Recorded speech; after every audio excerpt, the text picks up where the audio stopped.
सच के साथ। नमस्कार, सिटी वाराणसी लाइव में आप सभी का स्वागत है। मैं हूं मिश्रा। आइए देखते हैं आज की खास खबरें। निरंतर लड्डू गोपाल की श्री काशी विश्वनाथ मंदिर में विशेष आराधना के क्रम में चौथे दिन श्री लड्डू गोपाल की श्री बद्रीनारायण के साथ हुआ युगल आराधना। बीडीए अपने 50 वर्ष पूर्ण होने पर चला रहा है प्राधिकरण सेवा सप्ताह। 5वें दिन रविदास पार्क नगवा में कैंप लगाकर जनता की शिकायतों का किया निस्तारण। नमामि गंगे ने काल भैरव से गोपाल मंदिर तक सिंगल यूज पॉलिथीन खिलाफ छेड़ी मुहिम, बांटे कपड़े के झोले। और नमिता कौर पब्लिक स्कूल सोहाई में राष्ट्रीय खेल दिवस का भव्य आयोजन।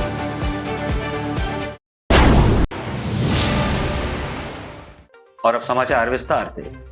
बारिश के चलते गंगा के जलस्तर में 5वीं बार उफान आया है। गंगा 5 सेंटीमीटर प्रति घंटे की रफ्तार से बढ़ रही है। वाराणसी में गंगा फिर से उफान पर है। आज सुबह 8 बजे तक गंगा का जलस्तर 67.82 मीटर पर पहुंच गया। यह वार्निंग लेवल से 2 मीटर ही कम है। गंगा के 50 से ज्यादा घाट डूब चुके हैं। 2 दिन पहले गंगा का जलस्तर 66.32 मीटर तक आ गया था। 2 दिनों में गंगा 1.5 मीटर से ज्यादा बढ़ गई है। गंगा 24 घंटे से 5 सेंटीमीटर प्रति घंटे की स्पीड से बढ़ रही है। सेंट्रल वाटर कमीशन के आकलन के अनुसार अगले 3 दिनों तक गंगा का जलस्तर तेजी से बढ़ सकता है। बीते 2 दिनों हुई जोरदार बारिश की वजह से गंगा का पानी बढ़ने लगा है।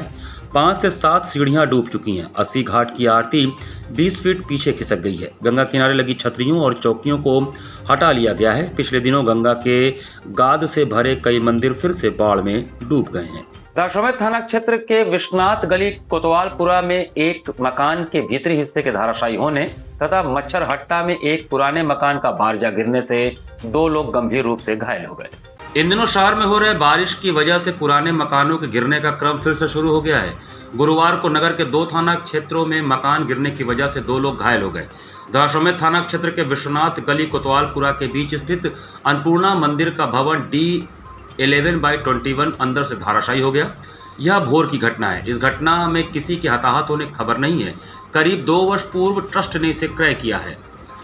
थाना क्षेत्र के मच्छर हट्टा वार्ड में भी एक पुराने मकान का बारजा गिर जाने से 2 लोग गंभीर रूप से घायल हो गए, जिनको उपचार के लिए लाल बहादुर शास्त्री चिकित्सालय ले जाया गया, जहां हालत गंभीर होने की वजह से उन्हें ट्रॉमा सेंटर के लिए रेफर कर दिया गया।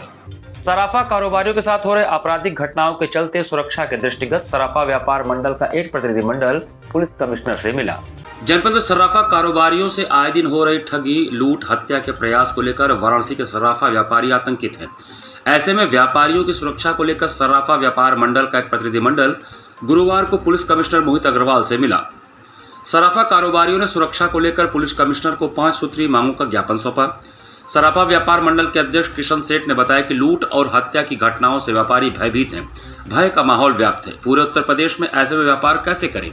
सरकार को व्यापारियों की सुरक्षा की प्राथमिकता लेनी चाहिए। सरकार की तरफ से सराफा कारोबारी का 50 लाख का बीमा हो। महामंत्री मुकुंद सेठ ने कहा कि सरकार सराफा कारोबारी को अविलंब शस्त्र लाइसेंस उपलब्ध कराए जो आवेदन करता हो।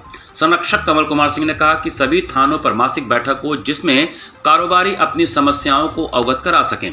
पत्र देने में अध्यक्ष किशन सेठ, संरक्षक कमल कुमार सिंह, संयोजक राजकुमार सेठ, महामंत्री मुकुंद सेठ, कोषाध्यक्ष रत्नाकर वर्मा, मीडिया प्रभारी रोहित सेठ, संगठन मंत्री सुनील सेठ, अखिलेश वर्मा, विजय वर्मा, मीरापुर बसई व्यापार मंडल के संरक्षक महेश्वर सिंह, भोजोबीर व्यापार मंडल के संरक्षक आनंद सोनकर, अध्यक्ष ओम प्रकाश गुप्ता के साथ अन्य व्यापारी मौजूद रहे। हम लोग आज जो है माननीय कमिश्नर महोदय को 5 सूत्री मांग दिए हैं। जैसे पहले कमिश्नरेट नहीं था, उससे पहले हम लोग की एक मासिक बैठक जो है निरंतर होती थी थाने वाइज पे, अब वो बंद हो चुकी है। हमने उनकी मांग की है कि एक बैठक हो और पिकेट की व्यवस्था जो दोपहर में और शाम के समय में जब खाली रहता है तो उस समय पिकेट की व्यवस्था सभी थानों में की जाए, जितने भी कमिश्नरेट के अंदर थाने आते हैं।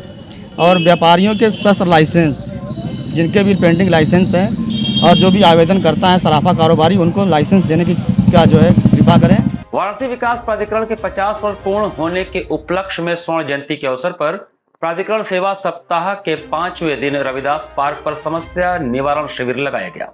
वाराणसी विकास प्राधिकरण अपने 50 वर्ष पूर्ण होने के उपलक्ष्य में स्वर्ण जयंती के रूप में प्राधिकरण सेवा सप्ताह का आयोजन 23 अगस्त से लगातार कर रहा है, जिसके क्रम में गुरुवार को प्राधिकरण सेवा सप्ताह के 5वें दिवस में रविदास पार्क नगवा में कैंप लगाकर जनता की प्राप्त शिकायतों का निस्तारण किया गया। इस आयोजन में मुख्य अतिथि सौरभ श्रीवास्तव, विधायक कैंट, विशिष्ट अतिथि प्रदीप अग्रहरी, सदस्य प्राधिकरण बोर्ड, साधना वेदांती, सदस्य प्राधिकरण बोर्ड, अमरीश सिंह भोला, सदस्य प्राधिकरण बोर्ड उपस्थित रहे।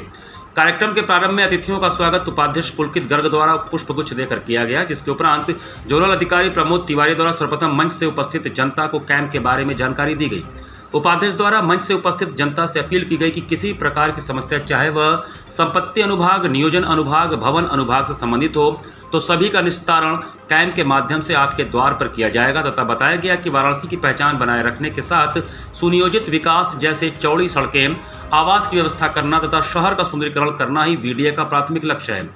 गंगा से 200 मीटर के अंतर्गत मरम्मत हेतु जानकारी दी गई। यदि फर्श की मरम्मत करनी हो, दीवारों के प्लास्टर पेंट कराना हो अथवा छत का मामूली मरम्मत करना हो, तो किसी भी प्रकार के अनुमति की आवश्यकता नहीं है। इसी के साथ उपाध्यक्ष द्वारा उपस्थित जनता को अवगत कराया गया कि वह अपना भू प्रयोग घर बैठे जांच सकते हैं। वाराणसी विकास प्राधिकरण प्रदेश में पहला ऐसा प्राधिकरण है जहां वाराणसी की जनता अपना भू प्रयोग संबंधी जानकारी घर बैठे वीडीए की वेबसाइट www.vdavns.com से प्राप्त कर सकते हैं। मुख्य अतिथि सौरभ श्रीवास्तव द्वारा अपना मंतव्य व्यक्त करते हुए प्राधिकरण द्वारा आयोजित सेवा सप्ताह तथा विकास कार्यों की सराहना की गई तथा महत्वपूर्ण सुझाव देते हुए बताया गया कि वार्ड नगवा को HFL प्रभावित क्षेत्र से निकालने का प्रयास प्राधिकरण करे, जिससे आम जनमानस निर्माण कार्य आसानी से करा सके और ज़्यादा से ज़्यादा नक्शे भी पास हो सके। इसी के साथ प्राधिकरण अपने सभी अनुभागों को ऑनलाइन माध्यम से कार्य करने का प्रयास करे, जिससे जनता को कार्य में आसानी और पारदर्शिता प्राप्त हो सके। सेवा सप्ताह का आयोजन किया गया, जिसके माध्यम से अनेक योजनाओं के बारे में बताया भी गया। दूसरी चीज़ें जो यहाँ पे कैंप लगा करके जो समस्या के समाधान के लिए जो है यहाँ पे एक कैंप भी लगा था, जिसका आज बहुत ही भव्य तरीके से वाराणसी विकास प्राधिकरण के उपाध्यक्ष पुलकित गर्ग जी और लोकप्रिय विधायक कैंट सौरभ श्रीवास्तव जी के नेतृत्व में यहाँ पे एक भव्य आयोजन किया गया, जिसके बारे में 50 वर्षों में क्या क्या प्राधिकरण ने किया उसके बारे में जानकारी दी गई और क्या क्या सुविधाएं प्राधिकरण की है जो है उसके बारे में विस्तृत रूप से बताया। वाराणसी विकास प्राधिकरण के 50 वर्ष पूर्ण हो चुके हैं। 20 अगस्त 1974 को वाराणसी विकास प्राधिकरण बनाया गया था, इसका गठन हुआ था। इसी के क्रम में हम अपने प्रत्येक जोन में अलग अलग दिन में कैंप लगा रहे हैं, एक सेवा सप्ताह मना रहे हैं, ताकि प्राधिकरण के द्वारा जो कार्य किए गए हैं पिछले 50 वर्ष में वो हम लोगों के बीच में ले जा सकें, अपनी रिपोर्ट कार्ड एक रख सकें। साथ साथ अपनी जो भी हमारी करंट की योजनाएँ हैं, चाहे वो नक्शे के सरलीकरण से संबंधित हों या अन्य योजनाएं हों, उसकी जागरूकता जो है वो लोगों में बढ़ सके। इसी वजह से ये कैंप जो है ये आयोजित किए जा रहे हैं। यहाँ लोग आ सकते हैं, संपत्ति विभाग, निर्माण विभाग, भवन विभाग। आप यहाँ आके अपना नक्शा जो है, हमारे सभी इंजीनियर भी यहाँ बैठते हैं, यहीं मौके पे हम नक्शा जो है वो पास भी कर रहे हैं। साथ वाराणसी विकास प्राधिकरण की अब तक की 50 वर्ष की यात्रा पर विकास प्राधिकरण के अधिकारियों ने प्रकाश डाला। हम सभी जनसेवक, हम सभी प्रतिनिधि, जनप्रतिनिधि, वीडीए के सभी कर्मचारियों को, वीसी महोदय को, सचिव महोदय को, पूरी टीम को उनके अच्छे कार्यों के लिए बधाई देते हैं। सुधार की हर जगह गुंजाइश रहती है, जहाँ जहाँ कमी होगी आगे के वर्षों में उसे हम और सुधारेंगे। काशी भोले बाबा की नगरी है, काशी विश्व की सांस्कृतिक राजधानी है। काशी का पूरे विश्व में मान बढ़े, सम्मान बढ़े, इस नाते से वीडीए काशी को सजाने, संवारने, काशी वासियों की समस्याओं का समाधान करने, वीडीए के नियमों के सरलीकरण करने सभी के लिए हमेशा प्रयासरत रहेगा। हम सभी मिलकर इस जिम्मेदारी को निभाएंगे। मछलियों का सेवन करने वाले लोगों के लिए एक बुरी खबर है कि गंगा में पाए जाने वाले मछलियों में माइक्रोप्लास्टिक की मात्रा पाई जा रही है, जो स्वास्थ्य के लिए घातक है। ज्यादातर लोग मछलियों का सेवन करते हैं। वैज्ञानिकों का मानना है कि मछलियों का सेवन करने से स्वास्थ्य, पाचन क्रिया और आंखों की रोशनी ठीक रहती है। मछलियों का तेल छोटे बच्चों के मालिश में भी काम आता है। ज़्यादातर लोग गंगा में रहने वाली मछलियों का सेवन बड़े ही चाव से करते हैं, लेकिन जब यह मछलियां लोगों की सेहत के लिए घातक हैं, ऐसा हम नहीं कह रहे हैं, वैज्ञानिकों का कहना है। इसको लेकर काशी हिंदू विश्वविद्यालय के पर्यावरण वैज्ञानिक ने शोध किया। उन्होंने बताया कि गंगा में रहने वाली मछलियों में माइक्रोप्लास्टिक की मात्रा ज़्यादा पाई गई है, जो पर्यावरण के साथ ही इसे खाने वाले लोगों की सेहत के लिए बेहद घातक है। इसके सेवन से न सिर्फ मछलियों का जीवन प्रभावित होता है, बल्कि मानव सेहत पर भी इसका प्रभाव पड़ता है। आपको बता दें कि काशी हिंदू विश्वविद्यालय के पर्यावरण एवं धारणी विकास संस्थान में यह शोध किया गया। लगभग 3 वर्षों तक इस पर शोध किया गया, जिसमें इस बात का पता चला कि गंगा में कभी नष्ट होने वाले प्लास्टिक के अति सूक्ष्म कण मौजूद हैं, जो मछलियों के भीतर भी मिले हैं, और इन मछलियों को खाने वाले मनुष्य के शरीर में यह पहुँचकर बीमारियों का खतरा भी बढ़ा रहे हैं।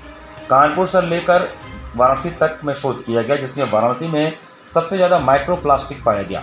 आंकड़ों की बात करें तो कानपुर में गंगा के साथ ही जल में माइक्रो प्लास्टिक की संख्या 2.6 पार्टिकल्स पर मीटर क्यूब है, जबकि वाराणसी में माइक्रो प्लास्टिक की संख्या 2.42 पार्टिकल्स पर मीटर क्यूब मौजूद है।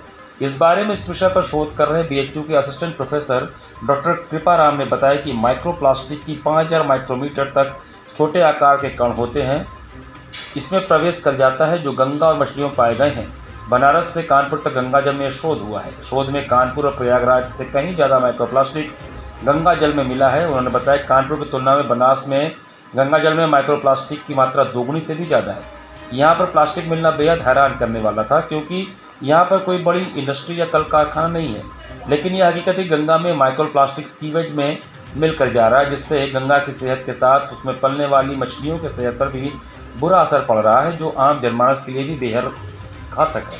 आगे वो कहते हैं कि शोध में यदि बनारस की बात करें तो हमने बनारस के 4 प्रमुख घाटों को लिया, जिसमें केदारेश्वर घाट, दशाश्वमेध घाट, शीतला घाट और 80 घाट है। इसमें सबसे ज़्यादा माइक्रोप्लास्टिक 80 घाट पर मिला है। उन्होंने बताया कि यदि गंगा में इनके स्रोतों को देखें तो ये सीवेज व अन्य स्रोतों के जरिए पहुँचते हैं।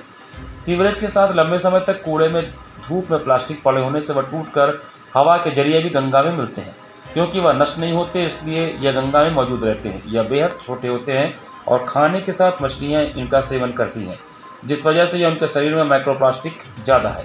उन्होंने बताया कि मछलियों की बात करें तो वाराणसी क्षेत्र में 4 प्रजातियों की मछलियाँ कॉमन क्रॉप, टेंगरा मछली, भोला मछली और रोहू पकड़ी गई है। इनमें 62 नमूने लिए गए, जिसमें इनके गैस्ट्रोइंटेस्टाइनल ट्रैक्ट और मांसपेशियों की जाँच की गई, जिसमें पता चला कि 66% मछलियों में गैस्ट्रोइंटेस्टाइनल ट्रैक्ट और 15% मछलियों के मांसपेशियों में माइक्रोप्लास्टिक मिला है। ब्रीड की बात करें तो रोहू में सबसे ज़्यादा माइक्रोप्लास्टिक पाई गई है। प्रोफेसर कृपाराम बताते हैं कि माइक्रोप्लास्टिक युक्त मछली का सेवन करना मानव शरीर के लिए घातक है, लेकिन ये कितना ज़्यादा नुकसान पहुंचा रहा है इस पर अभी शोध किया जा रहा है। केवल पर्यावरण तक यह सीमित नहीं है, मानव शरीर जैसे मल, रक्त, प्लेसेंटा, फेफड़ों में भी ये पाए गए हैं। नॉन डिग्रेडेबल होने की वजह से इन्हें आसानी से पचाया नहीं जा सकता। निगले गए माइक्रोप्लास्टिक की वजह से पाचन तंत्र खासा प्रभावित होता है। एक बार जब यह मानव शरीर में चला जाता है तो आरओएस उत्पादन और एंटीऑक्सीडेंट प्रणाली के बीच असंतुलन पैदा करता है, जिससे मेटाबॉलिज्म शरीर में सबसे ज़्यादा प्रभावित होता है। WHO ने भी माइक्रोप्लास्टिक की प्रतिकूल प्रभावों के बारे में चेतावनी दी थी, इसलिए यह अभी तक नहीं क्लियर हो पाया कि यह मानव शरीर के लिए कितना ज़्यादा नुकसानदायक है। इस पर भी जल्द ही शोध किया जाएगा। तो ये माइक्रोप्लास्टिक्स क्या है कि ये they are actually non degradable, वो जल्दी डिग्रेड होते नहीं हैं। और फिर वो एक बार जब पानी सिस्टम में पहुंच गए तो सिस्टम में पहुंचने के बाद क्या होगा, जो वो जलीय जीव हैं उनको थ्रू फूड इंटेक, क्योंकि जलीय जीव को पता नहीं होता है कि ये उनके लिए फूड की तरह से उनको लगता है कि हाँ ये फूड है, and they just consume it actually. तो फूड को जब वो कंज्यूम करते हैं तो it goes in their body. जैसे फ़िश ने खा लिया, फ़िश को हम जब फ़िश वहाँ पे से लेकर के आए and then it comes to the our home, हम लोग अपने घर पे लेके आते हैं, फ़िश को घर पे बनाते हैं, तो जो उसमें से माइक्रोप्लास्टिक्स है, चूँकि वो डिग्रेड होगा नहीं, इवन हम लोग कुक भी कर लेते हैं तब भी वो डिग्रेड नहीं होगा। तो माइक्रोप्लास्टिक्स ऐसा वो फ़िश के अंदर पड़ा रहेगा, और हम लोग जब उसको कंज्यूम करते हैं तो उसके साथ में माइक्रोप्लास्टिक्स उन फ़िश के साथ में हमारे ह्यूमन बॉडीज़ में आता है। यहाँ पर वक्त चला छोटे से ब्रेक का, बने रहिए सिटी वाराणसी लाइव के साथ। वाराणसी लाइव, सच के साथ। स्वामी हरसिवानंद पब्लिक स्कूल छात्र छात्राओं हेतु वातानुकूलित छात्रावास की सुविधा, हर युक्त खेल का मैदान, इंडोर गेम आउटडोर गेम की सुविधा, जिम, योगा, ध्यान की विशेष कक्षा, एनसीसी एबीसी सर्टिफिकेट तथा करियर काउंसलिंग की सुविधा, विज्ञान, कला तथा कॉमर्स के साथ वैकल्पिक विषयों की एक लंबी श्रृंखला, कम फीस में उत्कृष्टतम अध्ययन की व्यवस्था, शहर के सभी क्षेत्रों में बस की सुविधा, विज्ञान, कंप्यूटर तथा सभी आधुनिकतम प्रयोगशाला उपलब्ध, audio video classes. Swami Harsivanand public school and hostel, शिक्षण समूह शाखाएं Garhwa Ghat, Ramna, Varanasi. Phone number 9554995413, Jagatganj Varanasi. Phone number 7408457111, Banpurwa, Ramna, Varanasi. Phone number 9554955412, railway station road, Churk, Sonbhadra. Phone number 7081109710, Marsara, Ghorawal, Sonbhadra. Phone number 954963199495 एवं Swami Harsivanand Mahavidyalaya, Churk, Sonbhadra. Phone number 7081109711। Varanasi live, सच के साथ। ब्रेक के बाद आपका स्वागत है। अखिल भारतीय ई रिक्शा चालक यूनियन द्वारा 2 सितंबर को फरियाद रैली निकाली जाएगी। 2 सितंबर को जिलाधिकारी से यातायात द्वारा प्रस्तावित रूट को स्थगित करने के लिए 9 सूत्रीय मांगों को लेकर अखिल भारतीय ई रिक्शा चालक यूनियन फरियाद करेगा। यूनियन के राष्ट्रीय अध्यक्ष प्रवीण काशी ने बताया कि दुनिया के सभी शहरों में जाम लगता है, जहां ई रिक्शा नहीं चलता वहां भी जाम लगता है। कोई सरकार कभी किसी का रोजगार छीनने का काम नहीं करती। प्रशासन की जिम्मेदारी स्टैंड, पार्किंग और यातायात नियमों से परीक्षण करने का है। रोजगार पहले से बहुत कम है। प्रधानमंत्री जी ने पहले ई रिक्शा से रोजगार की बात कही। अब ई रिक्शा से 25,000 लोग बैंक से लोन लेकर ई रिक्शा ले चुके हैं, तो इसे बंद करने की बात हो रही है। यह रोजगार खत्म करने की नीति है। चालकों को आत्महत्या करने के लिए विवश करेगा। 1 लाख लोग इससे सीधे प्रभावित होंगे। यदि ऐसा कुछ करना है तो पहले सभी को 25,000 रुपये मासिक वेतन पर रोजगार दीजिए, या जो बस चलवाने जा रहे हैं उसके लाभ में ई रिक्शा चालकों को बराबर की हिस्सेदारी दें। शासन के बार के एक रूट बंद करने का जो चेतावनी आ रहा है, रूट बनाने की जो चेतावनी ई रिक्शा के लिए आ रहा है, उससे हम लोग अजीज आ करके कि अगर वो रूट बन जाएगा तो हम लोग की कमाई ई रिक्शा चालकों की कैसे होगी। पहले ही लोगों की बैंक की किस्त नहीं जा पा रही है, रोजी रोजगार कुछ है नहीं। अगर ये रोजगार ख़त्म हो जाएगा तो आखिर अपना परिवार कोई कैसे चलाएगा। अगर आपको लगता है कि कोई और रोजगार आप दे सकते हैं, कोई हमें सरकारी नौकरी दे दीजिए, कहीं और अच्छी नौकरी दे दीजिए, तब जाके टोटो को जो है आप बंद कराने या कम कराने की कोशिश करिए। अगर आप बिना इसे किए हुए, अगर आप ये नहीं समझ पा रहे कि कितनी बेरोजगारी है, कितनी गरीबी है, और आप सिर्फ़ और सिर्फ जो है गरीब आदमी का ई रिक्शा जो है रोकने का कार्यक्रम कर रहे हैं, तो वो कहीं से भी जो है वो हित में नहीं। इसीलिए हम लोग एक फरियाद लेकर के 2 तारीख को डीएम साहब के सामने नमिता कुंवर पब्लिक स्कूल सतोहाई में राष्ट्रीय खेल दिवस 2024 का आयोजन किया गया। 29 अगस्त गुरुवार को नमिता कुंवर पब्लिक स्कूल सतोहाई स्थित परिसर में राष्ट्रीय खेल दिवस 2024 का आयोजन किया गया। कार्यक्रम का शुभारंभ विद्यालय प्रबंधक राजेश कुमार राय, उपाध्यक्ष प्रवीण राय, प्रधानाचार्य डॉक्टर दिवाकर राय तथा समन्वयक A.K. वर्मा के कर कमलों द्वारा मां सरस्वती तथा मेजर ध्यानचंद के तैयार चित्र के समक्ष दीप प्रज्वलन तथा पुष्प अर्पण के साथ हुआ। समन्वयक A.K. वर्मा ने अपने स्वागत संबोधन द्वारा उपस्थित समूह का स्वागत अभिनंदन किया। हॉकी के जादूगर नाम से प्रसिद्ध मेजर ध्यानचंद की जयंती के शुभ अवसर पर विद्यालय के छात्र छात्राओं ने अपनी विशेष वेशभूषा के द्वारा भारत के अन्य प्रसिद्ध एथलीटों की भूमिका बनाकर उनका प्रतिदर्श प्रस्तुत किया। कार्यक्रम को मनोरंजन बनाने हेतु खेलकूद प्रतियोगिता तथा एरोबिक्स डांस भी प्रस्तुत किया। खेल के शिक्षक नीलेश यादव ने इस अवसर पर खेलकूद के महत्व तथा जीवन में इसकी उपयोगिता को बताते हुए अपने विचार रखे। खेलकूद प्रतियोगिता में विजयी होने वाले प्रतियोगियों को स्कूल प्रबंधन ने पुरस्कृत किया। कार्यक्रम का समापन जूनियर विभाग अध्यक्ष समन्वयक असीम घोषाल के धन्यवाद ज्ञापन के साथ हुआ। कार्यक्रम का सफल संचालन शिक्षिका श्रेफाली ने किया तथा अन्य शिक्षक शिक्षिकाओं ने कार्यक्रम को सफल बनाने में अपना योगदान दिया।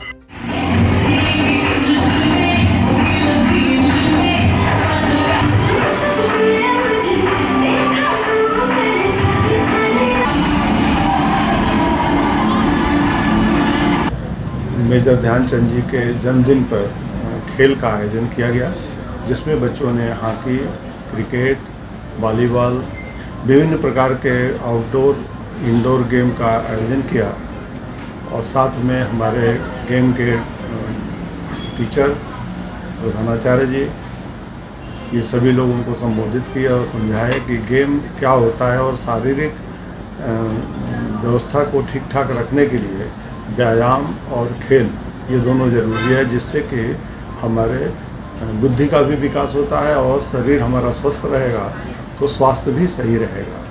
इस पर ये प्रकाश डाले और मेजर ध्यानचंद जी के बारे में इनको बताया गया।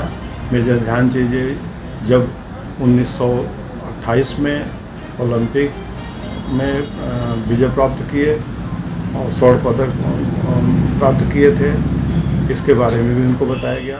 संगीत एवं कला संकाय काशिंद विश्वविद्यालय में एक पेड़ मां के नाम अभियान चलाया गया। गुरुवार को अपराह्न शिक्षा मंत्रालय, भारत सरकार, युवा एवं खेल मंत्रालय के निर्देश के अनुसार राष्ट्रीय सेवा योजना संगीत एवं मंच कला संकाय द्वारा एक पेड़ मां के नाम अभियान चलाया गया, जिसमें संकाय परिसर में वृक्षारोपण कार्य किया गया। इस अवसर पर डॉक्टर राकेश कुमार कार्यक्रम अधिकारी ने सभी का स्वागत किया। छात्र सलाहकार डॉक्टर ज्ञानेश चंद्र पांडे ने इस अभियान के विषय में बताया कि इसकी शुरुआत हमारे देश के यशस्वी प्रधानमंत्री नरेंद्र मोदी जी ने किया। साथ ही इस अभियान से सभी को जुड़ने का आह्वान किया। सभी से आग्रह किया कि वे अपनी मां के साथ मिलकर या उनके नाम पर एक पेड़ जरूर लगाएं। ये आपकी तरफ से उन्हें एक अनमोल उपहार होगा। संकाय प्रमुख प्रोफेसर संगीता पंडित ने इसे आज एक अभियान के रूप में प्रारंभ किया और सभी से आग्रह किया कि इसे अपने जीवन का हिस्सा बना लें। प्रकृति ही हमारे जीवन का आधार है। इस विशेष कार्यक्रम में आस्था के साथ वृक्षारोपण किया गया। संकल्प लिया गया कि एक पेड़ मां के नाम के पीछे की सोच और भाव को आगे अपने परिवार और समाज में आगे बढ़ाते रहेंगे। इस अवसर पर सभी संकाय परिवार के शिक्षक और बड़ी संख्या में स्वयंसेवक छात्र छात्राओं ने इस अभियान में हिस्सा लिया। वृक्षारोपण का कार्यक्रम जो एक अभियान चला है, एक पेड़ मां के नाम, उसी के तहत आज हम लोगों ने अपने संकाय परिवार में 2 या 3 वृक्षों की स्थापना की, 2 वृक्ष और 1 पौधे की स्थापना की है। और हम उम्मीद करते हैं कि हम साल भर इसको बढ़ाते रहेंगे हमारे संकाय में, और इस संकाय के बाहर भी जहां इस तरह के अभियान चलेंगे तो हम वहां पर भी जाकर अपना सहयोग देंगे। और हमने इसके माध्यम से अपने विद्यार्थियों को ये संदेश देने की कोशिश की है कि पर्यावरण संरक्षण के प्रति जो आपकी संवेदनशीलता है वो किसी अभियान के आश्रय न रहे। हम अपने अंदर ये प्रेरणा लें कि धरती की सुरक्षा के लिए, पर्यावरण की सुरक्षा के लिए जो हम वृक्षारोपण का कार्यक्रम करते हैं उसके बहुआयामी फल होते हैं जो हमें तुरंत समझ में नहीं आते, लेकिन आने वाले दिनों में आने वाली पीढ़ियों के लिए ये बहुत ही लाभदायक होगा। नमामि गंगे द्वारा बाबा काल भैरव से गोपाल मंदिर तक पॉलिथीन का उपयोग न करने की अपील की गई। भारत सरकार राष्ट्रीय स्वच्छ गंगा मिशन द्वारा सिंगल यूज पॉलिथीन खिलाफ चलाई जा रही मुहिम के तहत गुरुवार को नमामि गंगे ने काल भैरव मंदिर से गोपाल मंदिर तक लोगों को पॉलिथीन का इस्तेमाल न करने का संदेश पहुंचाया। जगह जगह पॉलिथीन लिए हुए नागरिकों को कपड़े का झोला देकर पर्यावरण के सहयोगी बनने का आग्रह किया गया। काशी और उसकी आत्मा गंगा को स्वच्छ और पॉलिथीन मुक्त करने के संकल्प के साथ कपड़े का झोला इस्तेमाल करने की अपील की गई। नमामि गंगे काशी क्षेत्र के संयोजक राजेश शुक्ला ने कहा कि पर्यावरणीय साक्षरता की इस मुहिम से जुड़ना और अन्य लोगों को अपने साथ जोड़ते जाना प्रत्येक नागरिक की जिम्मेदारी है। पॉलिथीन को पूरी तरह से छोटे टुकड़े में तब्दील होने में सैकड़ों वर्ष का समय लगता है। प्लास्टिक बैग्स बहुत से जहरीले केमिकल से मिलकर बनते हैं, जिसमें जैलेन, एथिलीन ऑक्साइड और बेंजेन जैसे केमिकल्स का इस्तेमाल होता है। इन केमिकल से बहुत सी बीमारियां और विभिन्न प्रकार के डिसऑर्डर्स हो जाते हैं। उन्होंने कहा कि प्लास्टिक के केमिकल पर्यावरण के लिए भी बेहद हानिकारक होते हैं, जिससे इंसान, जानवरों, पौधों और सभी जीवित चीज़ों को नुकसान पहुंचता है। पॉलिथीन को जलाने और फेंकने पर जहरीले केमिकल्स का उत्सर्जन होता है, जिनसे स्वास्थ्य और पर्यावरण को बहुत हानि पहुंचती है। आयोजन में प्रमुख रूप से नमामि गंगे काशी क्षेत्र के संयोजक राजेश शुक्ला, पूर्व पार्षद विपुल गुजराती, श्रीपति मिश्र, नितेश पाशी, क्षेत्रीय जनता व दुकानदार बंधु शामिल रहे। आज हमने यहाँ जो चौखंबा से लेकर काल भैरव क्षेत्र तक जो सब्जी मंडी का क्षेत्र है, जहाँ दर्शनार्थी बड़ी संख्या में आते हैं, दुकानदार बंधु भी पॉलिथीन का इस्तेमाल करते हैं, उनसे भी ये आग्रह करते हुए ये जो कपड़े के झोले हैं उनको बांटने का प्रयास किया है और यह संदेश दिया है कि हमें इस पॉलिथीन रूपी खतरनाक पर्यावरण के लिए असुरक्षित जो सामग्री है उसको समाप्त करना है, जड़ से खत्म करना है। और वो तब होगा जब हम कपड़े का झोला लेकर घर से निकलेंगे। श्री काशी विश्वनाथ मंदिर में आयोजित 6 दिवसीय श्री कृष्ण जन्माष्टमी के चौथे दिन श्री लड्डू गोपाल जी की आराधना विष्णु सहस्त्र नाम के साथ हुआ। श्री काशी विश्वनाथ मंदिर न्यास द्वारा संकल्पित नवाचारों के अंतर्गत धाम में आयोजित श्री कृष्ण जन्माष्टमी के पावन पर्व को न्यास के विद्वान अर्चकों के परामर्श के अनुरूप 6 दिवसीय पर्व के रूप में मनाया जा रहा है। इस आयोजन पर आज गुरुवार को श्री लड्डू गोपाल की चतुर्थ दिवस की आराधना विष्णु सहस्त्र नाम के साथ संपन्न हुई। बृहस्पतिवार को भगवान श्री हरि विष्णु की विशेष आराधना होती है और पीला रंग बृहस्पतिवार का शुभ वर्ण माना जाता है। इस तथ्य के दृष्टिगत आज लड्डू गोपाल ने पीला श्रृंगार धारण कर श्री काशी विश्वनाथ मंदिर में गंगा प्रवेश द्वार गेट ए के बाएं विराजे श्री हरि विष्णु के श्री बद्रीनारायण स्वरूप के साथ भक्तों को दर्शन दिए। इस शुभ अवसर पर श्री बद्रीनारायण जी और लड्डू गोपाल जी के युगल दर्शन का अद्भुत एवं अपूर्व संयोग धाम में श्रद्धालुओं की भावुक आस्था का केंद्र बना रहा। श्री कृष्ण सनातन परंपरा में भगवान श्री हरि विष्णु के षोडश कलाओं से युक्त अवतार हैं। गोपेश्वर श्री कृष्ण के भगवान श्री बद्रीनारायण स्वरूप के साथ शोभायमान स्वरूप के अद्भुत संयोग की छवि श्री काशी विश्वनाथ धाम के आज के सनातन नवाचार की प्रमुखता रही। इसी के साथ सिटी वाराणसी लाइव का ये संस्करण हमें समाप्त करते हैं। मुझे दीजिए आज्ञा। नमस्कार।